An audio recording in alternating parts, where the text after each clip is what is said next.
The action begins in 1348 years, in the English province of Cambria, in a small mountain village. The threat of Black Death, plague, spread over all of Europe, spreads at a terrible speed. In a remote village, rumors about the disease reach residents through refugees and wanderers who talk about the deaths of entire cities. People are covered by fear. In these conditions, village residents begin to look for ways of salvation. The main character is a boy named Griffin. He is the younger brother of the miner named Connor.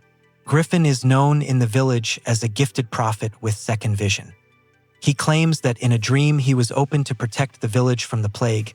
It is necessary to cast a cross from copper and put it on a spire of the greatest church of the entire Christian world. This should be brought as a sacrifice to God, so that he will take trouble. On the initiative of Connor, a group is being formed. It includes Connor himself, Griffin, a miner named Sadvel, a blacksmith named Wallace, a young guy named Martin, as well as a silent person nicknamed Arnie. All 6 are heading to the mine where they get copper, or they intend to cast a cross from it. They work manually using primitive medieval tools. All actions take place in black and white image. The work is complicated by a lack of time to predict Griffin. The transition should begin on the full moon. When the right moment comes, they enter a narrow tunnel underground. Griffin directs them forward. After walking along the tunnel, the group gets to the vertical mine with the stairs along which they rise. Having overcome the rise, they come to the surface and suddenly find themselves in another world. From this moment, the image of the film becomes color. The group does not realize that it was in New Zealand of the late 20th century. People believe that they arrived in a big city in a civilized world where a lot looks different. They are not surprised by modern machines, electric lighting, noisy streets, television, and other phenomena that did not exist in the 14th century. Everything is perceived as the natural development of a more developed world. They believe that they came to a sacred place where it is necessary to make their purpose. While Connor and the rest are trying to navigate in the city, Griffin begins to torment new visions. He feels that the tragedy is approaching. He sees images associated with death, water, and sacrifice. Meanwhile, residents of the city perceive strangely dressed and silent medieval people as homeless or actors. The group is trying to find a church with a high spire. As a result of wandering, they go to a large Anglican cathedral. They believe that they found the right place.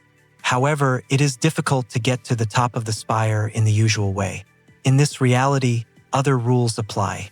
People realize that technology and help from outside are required, but they have no idea how the modern city functions. While in the church, they meet people who take them for tourists or participants in a street performance. Despite the confusion, they manage to go inside the building. There they decide that one of them should go to the spire to establish a cross. Griffin claims that it is he who should do this. His brother Connor is first against, but in the end agrees. Having risen to the top, Griffin makes his way higher. At this time, his internal visions intensify. He seems to cross the line between the worlds.